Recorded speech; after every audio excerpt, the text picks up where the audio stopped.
Chapter 2. 1. On that morning, the 15th of November, I found him at Prince Sergei's. I had brought the prince and him together, but they had ties apart from me. I mean the affair abroad and all that.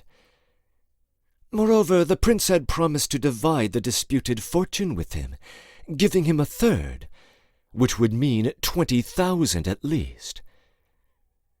I remember at the time I thought it awfully strange that he was giving him only a third and not the full half, but I said nothing. Prince Sergei gave this promise of his own accord. Versilov had not said a syllable to suggest it, had not dropped a hint. Prince Sergei came forward himself, and Versilov only let it pass in silence, never once alluded to it, and showed no sign that he had the least recollection of a promise. I may mention, by the way, that Prince Sergei was absolutely enchanted with him at first, and still more with the things he said.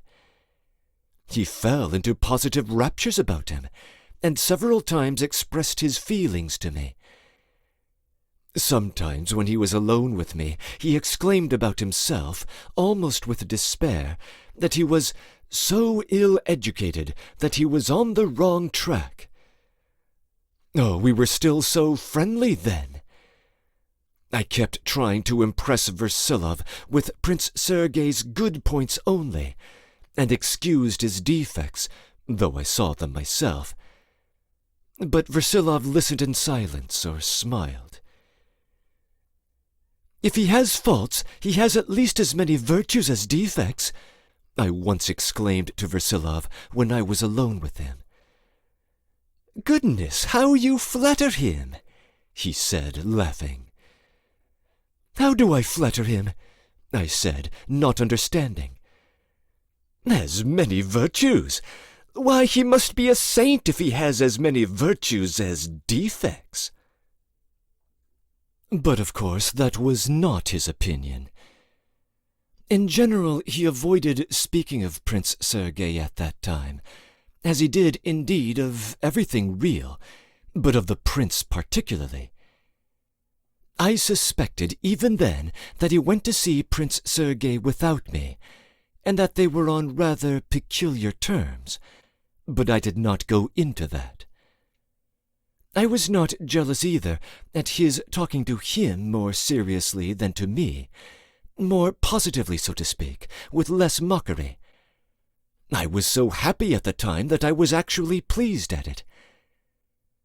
I explained it, too, by Prince Sergei's being of rather limited intelligence, and so being fond of verbal exactitude.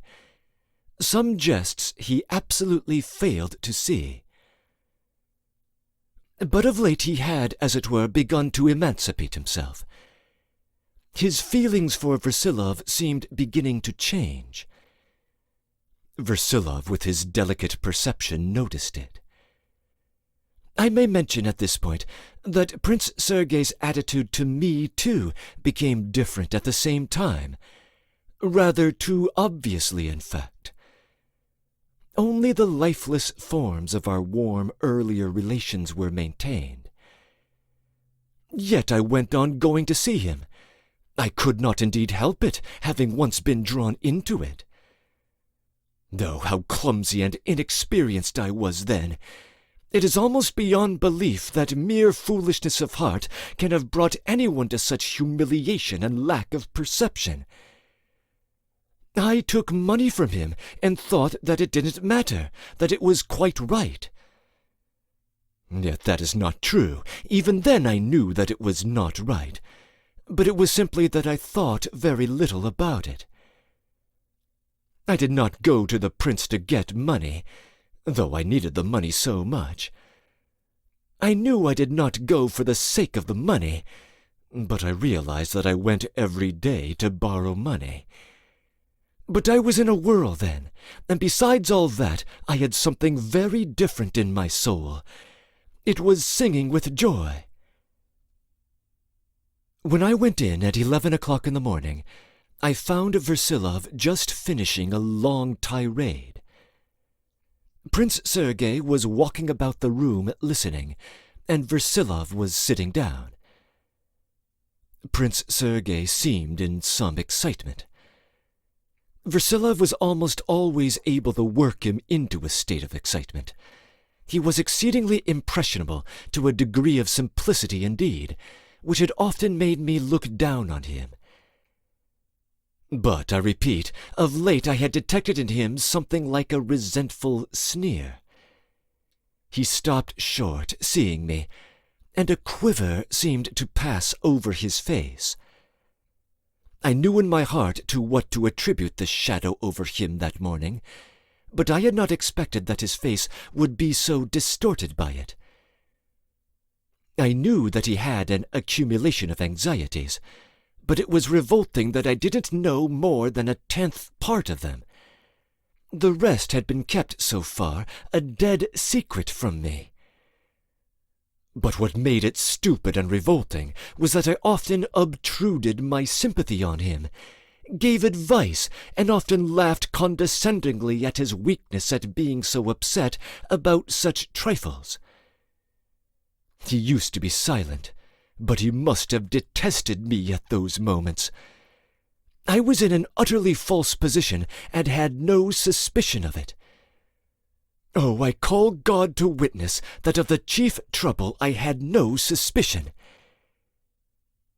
He courteously held out his hand to me, however.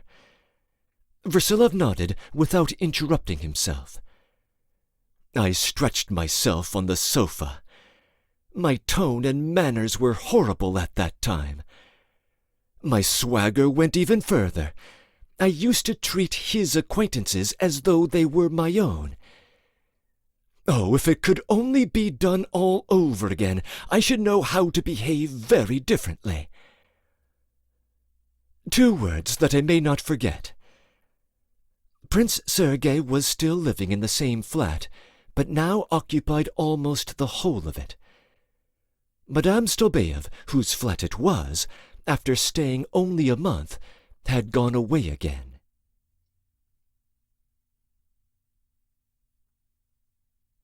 II. They were talking of the aristocracy. I may mention that Prince Sergei grew sometimes much excited over this subject, in spite of his progressive notions. I suspect, indeed, that many of his misdoings had their source and origin in this idea. Attaching great significance to his princely rank, he threw money away in all directions, although he was a beggar, and became involved in debt. Versilov had more than once hinted that this extravagance was not the essence of princeliness, and tried to instill into him a higher conception of it. But Prince Sergei had begun to show signs of resentment at being instructed. Evidently there had been something of the same sort that morning, but I hadn't arrived in time for the beginning of it. Versilov's words struck me at first as reactionary, but he made up for that later on.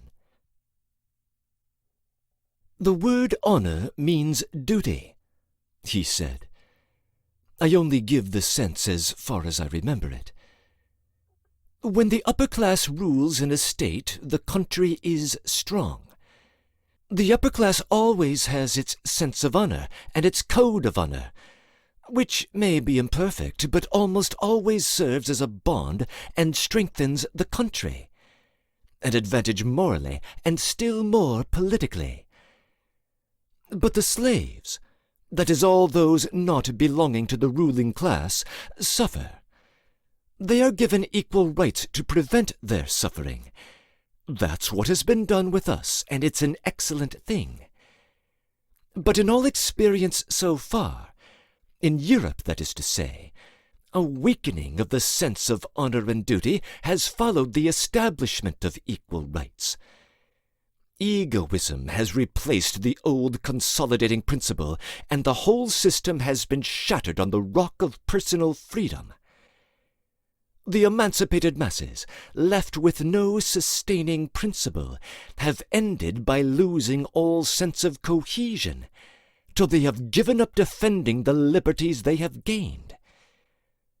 But the Russian type of aristocrat has never been like the European nobility.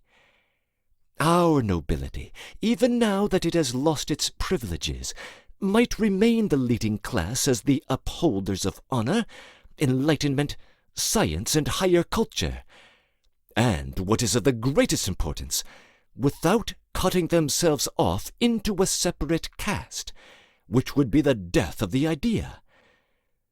On the contrary, the entrance to this class has been thrown open long ago among us, and now the time has come to open it completely. Let every honorable and valiant action, every great achievement in science, enable a man to gain the ranks of the highest class.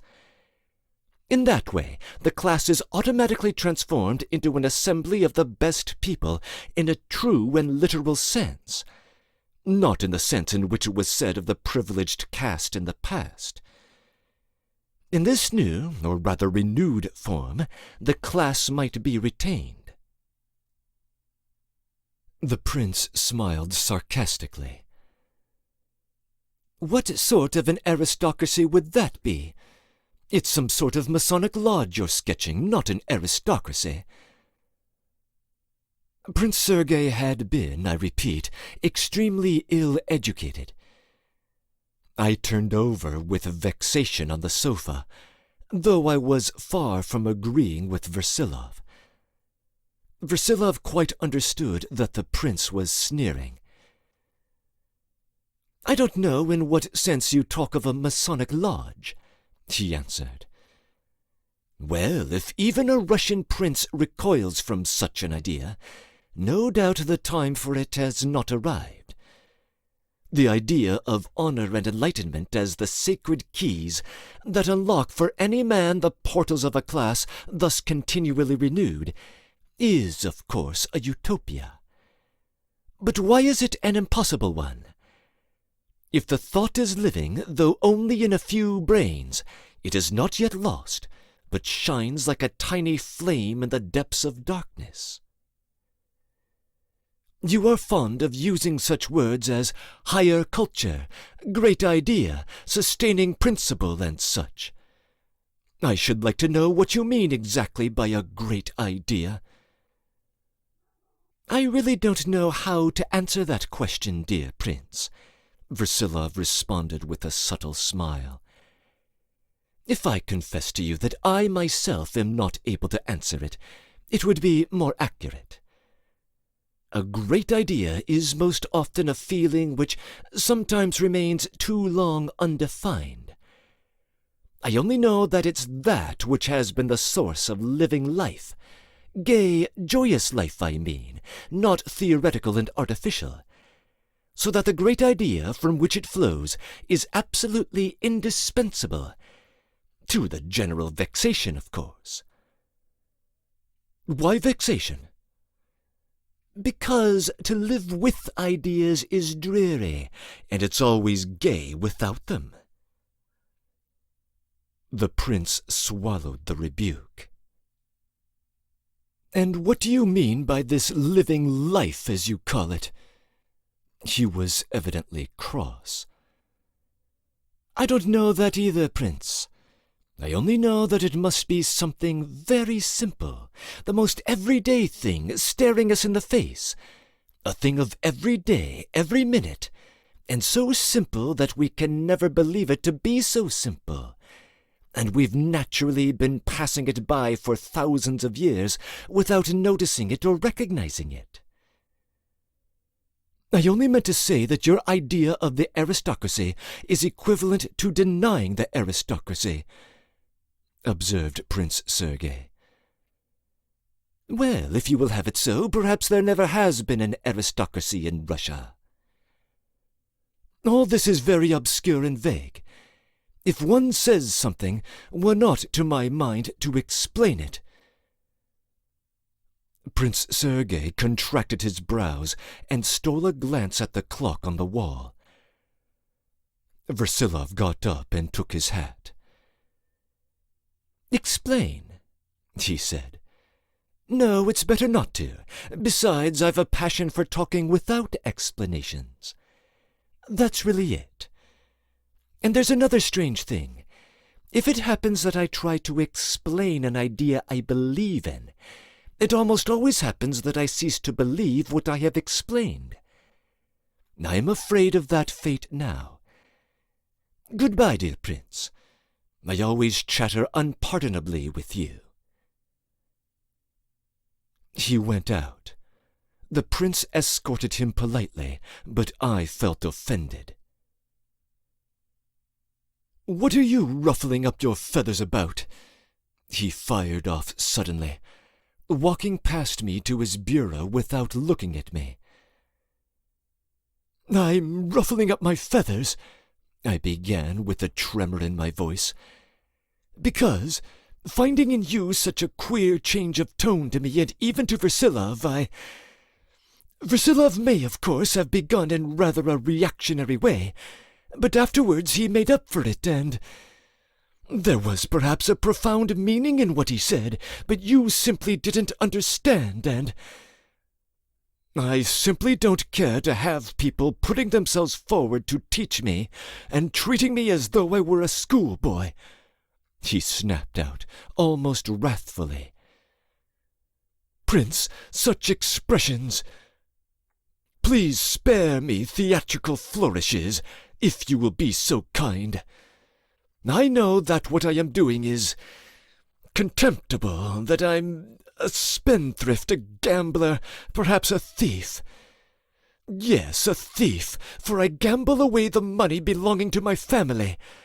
But I don't want anybody's judgment. I don't want it, and I won't have it. I'm the judge of my own actions. And why this ambiguity?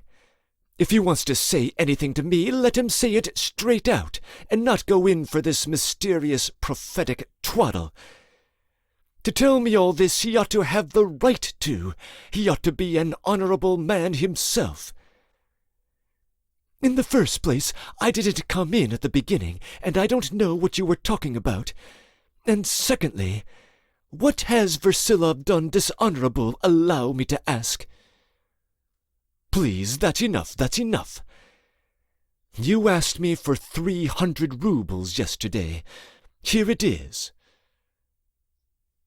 He laid the money on the table before me, sat down in the armchair, leaned nervously against the back of it, and crossed one leg over the other. I was thrown into confusion. "I don't know," I muttered, "though I did ask you for it, and though I do need the money now, since you take such a tone." "Don't talk about tone. If I spoke sharply, you must excuse me.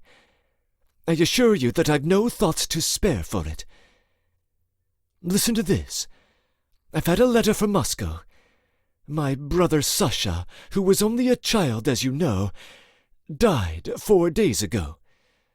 My father, as you know too, has been paralyzed for the last 2 years, and now they write to me he's worse. He can't utter a word and knows nobody. They were relieved to get the inheritance and want to take him abroad, but the doctor writes that he's not likely to live a fortnight. So I'm left with my mother and sister. That is, almost alone. In fact, I'm alone. This fortune... Oh, it would have been better, perhaps, if it had not come to me at all. But this is what I wanted to tell you. I promised Andrei Petrovitch a minimum of 20,000. And meanwhile, only imagine, owing to legal formalities, I've been able to do nothing. I haven't even... that is, my father, that is, has not yet been informed of the inheritance. And meanwhile, I've lost so much money during the last 3 weeks, and that scoundrel Stepelkov charges such a rate of interest. I've given you almost the last. Oh, Prince, if that's how it is... I didn't mean that. I didn't mean that. Stepelkov will bring some today, no doubt, and there'll be enough to go on with. But what the devil's one to think of Stepelkov? I entreated him to get me 10,000, so that I might at least give Andrei Petrovitch that much. It worries me, it plagues me to think of my promise to give him a third. I gave my word, and I must keep it. And I swear I'll do my utmost to free myself from obligations in that direction anyhow.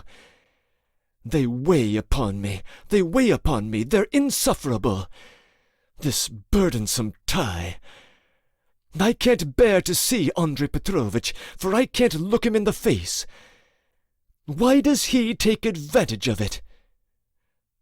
What does he take advantage of, Prince? I stood before him in amazement. Has he ever so much as hinted at it? Oh, no, and I appreciate it. It's I who reproach myself. And in fact I'm getting more and more involved.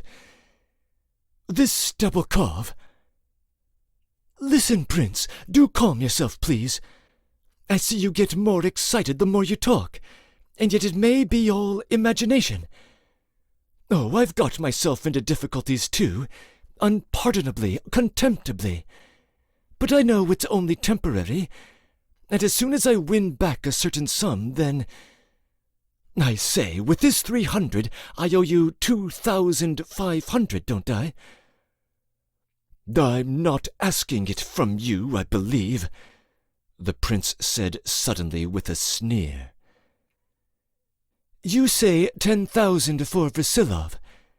If I borrow from you now, the money will be taken off Versilov's 20,000. Otherwise I won't consent. But I shall certainly pay it back myself. But can you possibly imagine that Versilov comes to you to get the money? It would be easier for me if he did come for the money, Prince Sergei observed enigmatically. You talk of some burdensome tie. If you mean with Versilov and me, upon my soul it's an insult. And you say, why isn't he what he preaches? That's your logic. And in the first place, it's not logic, allow me to tell you, for even if he's not, he can't help saying what's true. And besides, why do you talk about preaching? You call him a prophet. Tell me, was it you who called him a petticoat prophet in Germany? No, it was not I.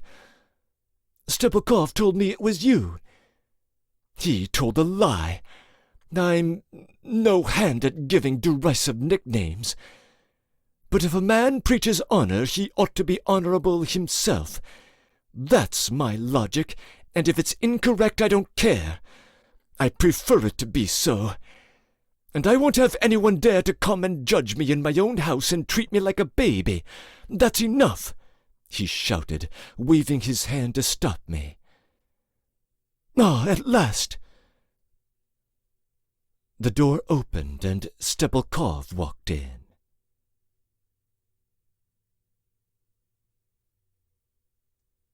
III. He was exactly the same, just as jauntily dressed, and squared his chest and stared into one's face as stupidly as ever, imagining that he was being very sly, and exceedingly well satisfied with himself. On this occasion he looked about him in a strange way on entering. There was a look of peculiar caution and penetration in his face, as though he wanted to guess something from our countenances. He instantly subsided, however, and his face beamed with a self-satisfied smile, that pardonably insolent smile which was yet unspeakably repulsive to me. I had known for a long time that he was a great torment to Prince Sergei. He had come once or twice when I was present. I too had had a transaction with him during that month, but on this occasion I was rather surprised at the way he came in. In a minute, Prince Sergei said, without greeting him, and turning his back on us both, he began looking in his desk for the necessary papers and accounts. As for me, I was mortally offended by his last words. The suggestion that Versilov was dishonorable was so clear and so astonishing that it could not be allowed to pass without a full explanation. But that was impossible before Stebelkov. I reclined on the sofa again and turned over a book that was lying before me. Belinsky Part 2. That's something new. Are you trying to cultivate your mind? I exclaimed, I fancy very unnaturally. He was busily engaged and in great haste, but at my words he turned. I beg you to leave that book alone, he brought out sharply. This was beyond all endurance, especially before Stebelkov. To make it worse, Stebelkov gave a sly and loathsome smirk, and made a stealthy sign to me in Prince Sergei's direction. I turned away from the fool. Don't be angry, Prince. I'll leave you to your most important visitor, and meanwhile I'll disappear. I made up my mind to be casual in my manner. Is that me, the most important visitor? Stebelkov put in, jocosely pointing at himself with his finger. Yes, you. You're the most important person, and you know it, too. No, excuse me. Everywhere in the world there's a second person. I am the second person. There is a first person and a second person. The first acts and the second takes. So the first person turns into the second person, and the second person turns into the first person. Is that so or not? It may be so, but as usual I don't understand you. Excuse me. In France there was a revolution, and everyone was executed. Napoleon came along and took everything. The revolution is the first person, and Napoleon the second person. But it turned out that the revolution became the second person, and Napoleon became the first person. Is that right? I may observe, by the way, that in his speaking to me of the French Revolution, I saw an instance of his own cunning which amused me very much. He still persisted in regarding me as some sort of revolutionist, and whenever he met me thought it necessary to begin on some topic of the sort. Come along, said Prince Sergei, and they went together into the other room. As soon as I was alone, I made up my mind to give him back the 300 as soon as Stebelkov had gone. I needed the money terribly. Still, I resolved to do so. They remained in the other room, and for 10 minutes I heard nothing. Then suddenly they began talking loudly. They were both talking, but Prince Sergei suddenly shouted as though in violent irritation, approaching frenzy.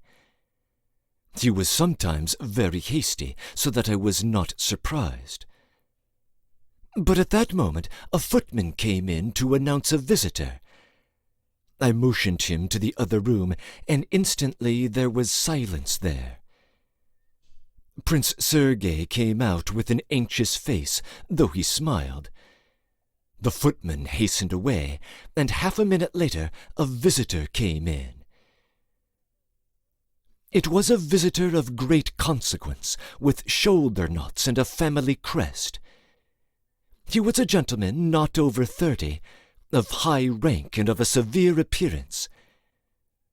I may remark that Prince Sergei did not yet really belong to the highest circles in Petersburg, in spite of his passionate desire to do so.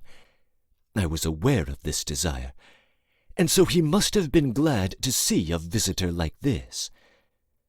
The acquaintance had, as I knew, only been formed through great efforts on the part of Prince Sergei. The guest was returning Prince Sergei's visit, and unhappily came upon him at the wrong moment. I saw Prince Sergei look at Stebelkov with an agonized and hopeless expression. But Stebelkov encountered his eyes as though nothing whatever were the matter, and without the faintest idea of effacing himself, sat down on the sofa with a free and easy air, and began passing his hand through his hair, probably to display his independence. He even assumed an important countenance. In fact, he was utterly impossible. As for me, I knew, of course, how to behave decently even then, and should never have disgraced anyone. But what was my amazement when I caught on Prince Sergei's face the same hopeless, miserable, and vindictive look directed at me. He was ashamed of us both then, and put me on a level with Stebelkov. That idea drove me to fury. I lolled even more at my ease, and began turning over the leaves of the book, as though the position were no concern of mine. Stebelkov, on the contrary, bent forward open-eyed to listen to their conversation, probably supposing that this was a polite and affable thing to do. The visitor glanced once or twice at Stebelkov, and at me too, indeed. They talked of family news. This gentleman had at some time known Prince Sergei's mother, who was one of a distinguished family. From what I could gather, in spite of his politeness and the apparent good nature of his tone, the visitor was very formal, and evidently valued his own dignity so highly as to consider a visit from him an honor to anyone whatever. Had Prince Sergei been alone, that is, had we not been present, he would certainly have been more dignified and more resourceful. As it was, something tremulous in his smile, possibly an excess of politeness and a strange absent-mindedness, betrayed him. They had hardly been sitting there 5 minutes when another visitor was announced, also of the compromising kind. I knew this one very well, and had heard a great deal about him, though he did not know me at all. He was still quite a young man, though 23, who was handsome and elegantly dressed, and had a fine house, but moved in distinctly doubtful circles. A year before he had been serving in one of the smartest cavalry regiments, but had been forced to give up his commission, and everyone knew for what reason. His relations had even advertised in the papers that they would not be responsible for his debts, but he still continued his profligate manner of life, borrowing money at 10% a month, playing desperately in gambling circles, and squandering his money on a notorious Frenchwoman. A week before, he had succeeded one evening in winning 12,000 roubles, and was triumphant. He was on friendly terms with Prince Sergei.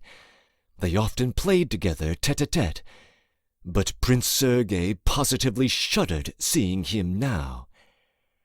I noticed this from where I lay. This youth made himself at home everywhere, talked with noisy gaiety, saying anything that came into his head without restraint. And, of course, it could never have occurred to him that our host was in such a panic over the impressions his associates would make upon his important visitor. He interrupted their conversation by his entrance, and began at once describing his play on the previous day, before he had even sat down. "I believe you were there too," he said, breaking off at the third sentence to address the important gentleman, mistaking him for one of his own set. But looking at him more closely, he cried at once, "Oh, I beg your pardon. I mistook you for one of the party yesterday." Alexei Vladimirovich Darzan, Ippolit Alexandrovich Naschokin. Prince Sergei made haste to introduce them. This youth could still be introduced. He belonged to a good family, and it was a distinguished name. But us he did not introduce, and we went on sitting in our corners. I absolutely refused to turn my head in their direction, but Stebelkov began smirking gleefully at the sight of the young man, and was unmistakably threatening to begin talking. This began to amuse me.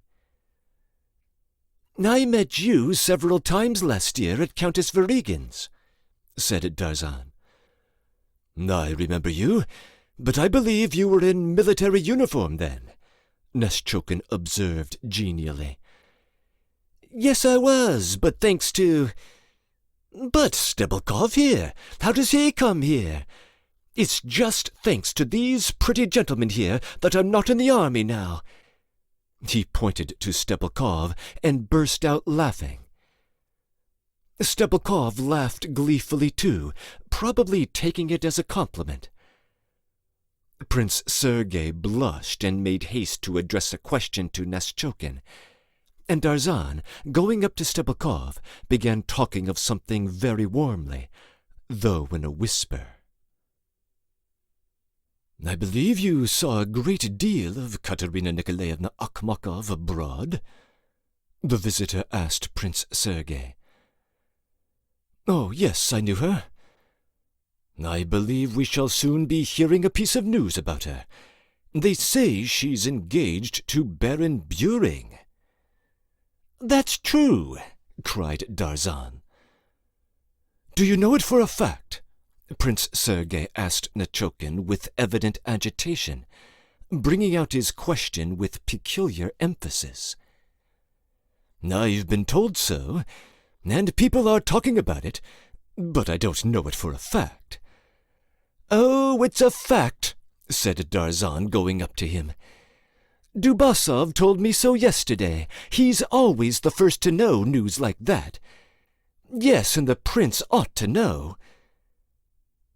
Naschokin waited till Darzan had finished, and turned to Prince Sergei again. "She's not very often seen now." "Her father has been ill for the last month," Prince Sergei observed dryly. "She's a lady of many adventures," Darzan blurted out suddenly. I raised my head and sat up. "I have the pleasure of knowing Katerina Nikolaevna personally, and I take upon myself the duty of declaring that all scandalous stories about her are mere lies and infamy, and invented by those who have sought her favor without success." After this stupid outburst, I relapsed into silence, still sitting upright and gazing at them all with a flushed face.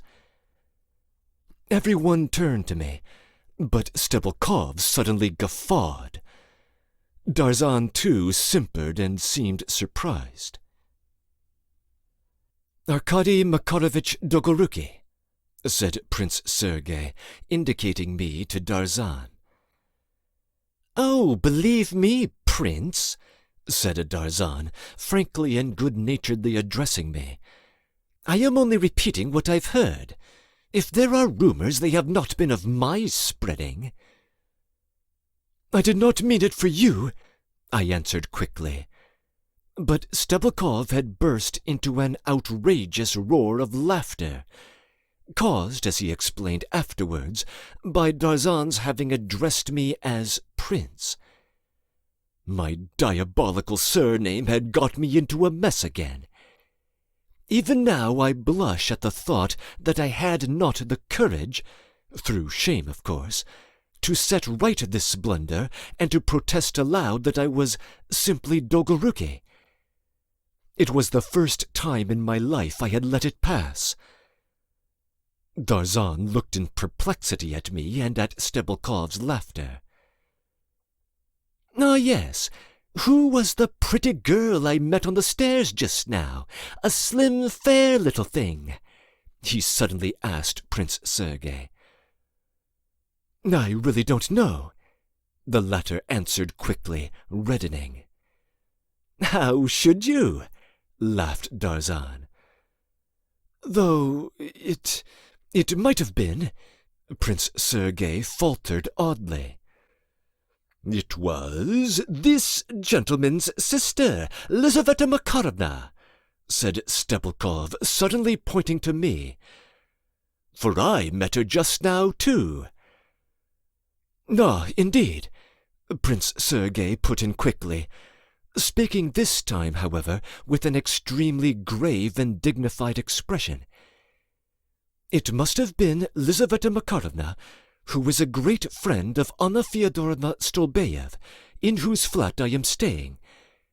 She must have come today to see Darya Onesimovna, another of Anna Fyodorovna's great friends, whom she left in charge of the house when she went away." This was all true. Darya Onesimovna was the mother of poor Olya, whose story I have told already. Tatyana Pavlovna had found a refuge for the poor woman at last with Madame Stolbeyev. I knew very well that Lisa had been sometimes at Madame Stolbeyev's, and had lately visited there Darya Onesimovna, of whom everyone at home was very fond.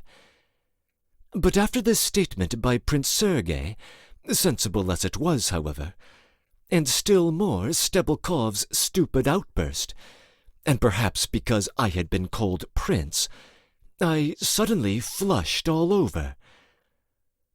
Luckily, at that very instant, Naschokhin stood up to take leave. He offered his hand to Darzan also. At the moment, Stebelkov and I were left alone. He nodded his head to me in the direction of Darzan, who was standing in the doorway with his back to us. I shook my fist at Stebelkov. A minute later, Darzan too got up to go, after arranging with Prince Sergei to meet him next day at some place, a gambling house, I believe. As he went out, he shouted something to Stebelkov and made me a slight bow. Hardly had he gone out when Stebelkov jumped up and stood in the middle of the room, pointing to the ceiling with his finger. "I'll tell you the trick that fine young gentleman played last week. He gave an IOU to Avryanov and signed a false name to it. That IOU is still in existence, but it's not been honored. It's criminal. 8,000. "And no doubt that IOU is in your hands?" I cried, glaring at him savagely. "I have a bank. I have a Mont-de-Piété. I am not a broker. Have you heard that there is a Mont-de-Piété in Paris? Bread and benevolence for the poor. I have a Mont-de-Piété." Prince Sergei rudely and angrily cut him short. "What are you doing here? What are you staying for?" "But," Stebelkov blinked rapidly, "what about that? Won't it do?" "No, no, no!" Prince Sergei shouted, stamping. "I've said so." "Well, if so, that's so. But that's a mistake." He turned abruptly and with bowed head and bent spine went quickly out of the room. Prince Sergei called after him when he was in the doorway. "You may as well know, sir, that I am not in the least afraid of you." He was very much irritated. He was about to sit down, but glancing at me, remained standing. His eyes seemed to say to me also, "Why are you hanging about here too?" "Prince, I was beginning. "I've really no time to listen, Arkady Makarovich. I'm just going out." "1 minute, Prince, it's very important. And to begin with, take back your 300. What's this now? He was walking up and down, but he stopped short. This now is that after all that has passed, and what you've said about Versilov, that he was dishonorable, and in fact your tone all the time, in short, I can't possibly take it. You've been taking it for the last month, though. He suddenly sat down on the chair. I was standing at the table, and with one hand I patted the volume of Belinsky, while I held my hat in the other. I had different feelings, Prince, and in fact I would never have brought it to such a sum. It was the gambling. In short, I can't. You have not distinguished yourself today, and so you are in a rage. I'll ask you to leave that book alone. What does that mean, not distinguished myself? And in fact, before your visitors, you almost put me on a level with Stebelkov. So that's the key to the riddle, he said with a biting smile. You were abashed by Darzan's calling you Prince, too. He laughed spitefully. I flared up. I simply don't understand. I wouldn't take your title as a gift. I know your character. How absurdly you cried out in defense of Madame Akhmakov. Let that book alone. What's the meaning of it? I cried. Let the book alone, he yelled suddenly, drawing himself up in the low chair with a ferocious movement, as though about to spring at me.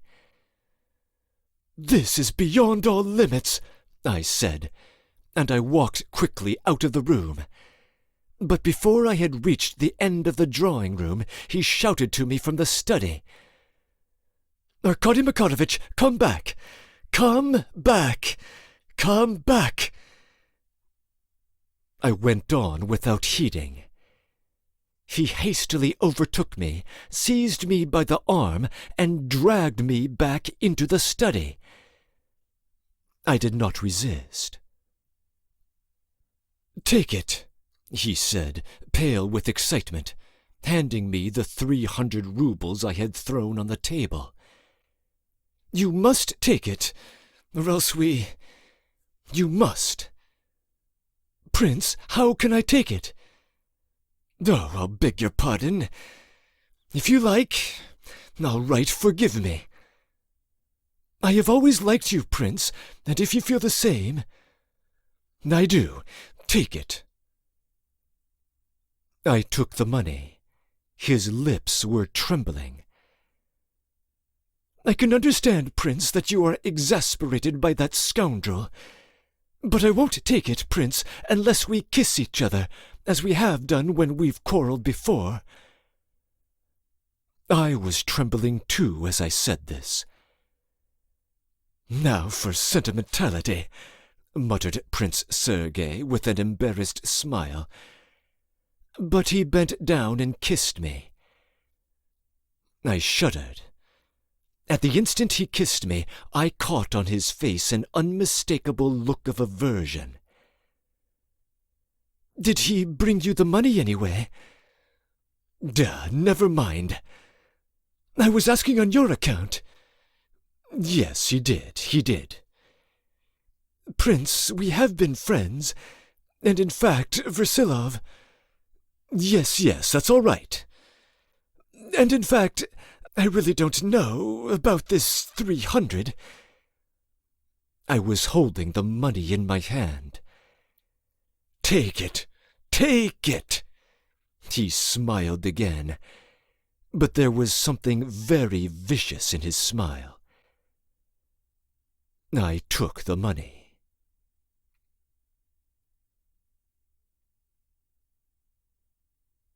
Breaking in. The last chapter should have prepared us for this sudden shift in Arkady's lifestyle, but the presentation here might still be jarring. How can the author of the grand idea of Part 1, Chapter 5 now be in debt for 2,500 rubles and addicted to foppish fashion and gambling? But there it is. His dispositions are highly elastic. Prince Sergei's influence might be part of the problem. Arkady confesses in his narration that at the time he was unaware of the extent of his friend's difficulties. They must be acute if, despite his inheritance, he is already borrowing from Stebelkov and hoping on his gambling fortune besides. Stebelkov's seemingly incoherent ramblings about a first person and a second person seem to be a veiled threat. Just as the second person Napoleon became the first person who put the revolution under his boot, so too might the second person Stebelkov, a mere broker, become the first person who has the aristocrat Sergei under his control.